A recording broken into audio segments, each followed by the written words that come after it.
துன்மார்க்கத்துக்கு ஏதுவான மதுபான வெறி கொள்ளாமல் ஆவியினால் நிறைந்து. ஏன் அவ்வளோ பயங்கரமான ஒரு நேர் எதிரான காரியங்களை யூஸ் பண்ணுறாரு?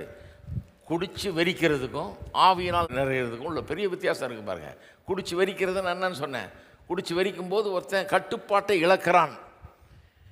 அவன் குடித்த அந்த மதுபானத்தின் நிமித்தமாக கட்டுப்பாட்டை இழந்து உளறுகிறான், தெரிகிறான். குடித்த குடி அவனை அதுக்கப்புறம் செயல்பட வைக்கிறது. அவன் சுயமாக செயல்படலை, குடித்ததுனால அவனுடைய செயல்பாடுகள்லாம் வேறு மாதிரி இருக்குது இல்லையா? அப்போ என்ன சொல்ல வர்றாரு? சரி, குடிச்சு வெறிச்சவன் மாதிரி இருக்க வேணாம், அப்படி கட்டுப்பாடு இழந்துடுவானா? அவன் மதுபானம் குடித்ததுனால கட்டுப்பாட்டை இழந்துட்டான், நீங்கள் ஆவியில் நிறையிறதுனால நீங்களும் கட்டுப்பாடை இழங்க அப்படின்னா சொல்கிறாரு. இப்படி சிலர் இப்படி அர்த்தம் எடுத்துக்கிட்டாங்க. காலகாலமாக என்ன சொல்லிட்டாங்க பாருங்கள், மதுபானம் குடித்தவன் கட்டுப்பாட்டை இழந்து அவன் பாட்டுக்கு உழுகுறான், பிறல்றான், அவன் பாட்டுக்கு திரியிறான், அவன் பாட்டுக்கு வளர்றான், என்னென்னமோ பண்ணுறான். அதுபோல் ஆவியில் நிறைஞ்சவங்களும் அப்படி தான். இப்படிலாம் நான் கேள்விப்பட்டிருக்கேன் பாருங்கள். ஆவியில் நிறைஞ்சவர்களும் கட்டுப்பாடு இல்லாமல் இருப்பார்கள். அவர் என்ன பண்ணுறாங்கன்னு அவங்களுக்கு தெரியாது.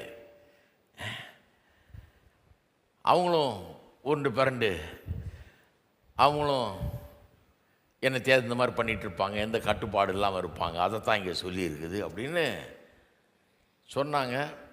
அன்றைக்கி நடந்த காரியங்களுக்கு இது கொஞ்சம் ஆறுதல் அளிக்கிற மாதிரி இருந்துச்சு. சரி, அதனால தான் ஓஹோ சரி, அவன் குடிச்சிட்டு உருள்றான், நம்ம ஆவியினால் நிறைஞ்சு உருள்றோம் அப்படிங்கிற மாதிரி நினச்சிட்டு போயிட்டு வந்தாங்க.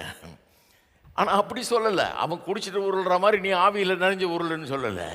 அவன் குடிச்சிட்டு கட்டுப்பாட்டை இழந்தது போல் நீ ஆவியில் நிறைஞ்சு கட்டுப்பாட்டை இழந்து கெட அப்படின்னு சொல்லலை.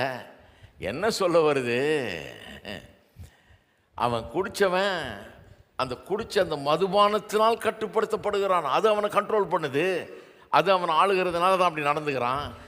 நீ ஆவியினால் நிறைஞ்சினா நீ வேற மாதிரி நடந்துக்குவ. ஆவியானவர் அப்படிப்பட்டவர் இல்லை, குடிச்சு வெறியன் அப்படியே உருள்ற மாதிரி அந்த மாதிரி ஆள் கிடையாது. ஆவியானவர் அருமையானவர்.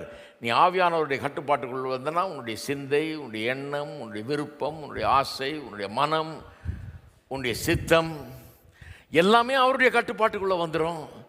அவருடைய கட்டுப்பாட்டுக்குள்ளே வந்ததுன்னா ஒரு அற்புதமான ஒரு மனுஷனாக நீ உருவாகன்றது தான் வேதவசனம் அப்படி சொல்லுது. அப்போ மதுபான வெறி கொள்ளாமல் ஆவியினால் நிறைந்துன்றதுன்னு அர்த்தம் அதுதான். ஆவியினால் நிறைந்துன்னா கர்த்தருடைய வசனத்தின் வெளிப்பாடு.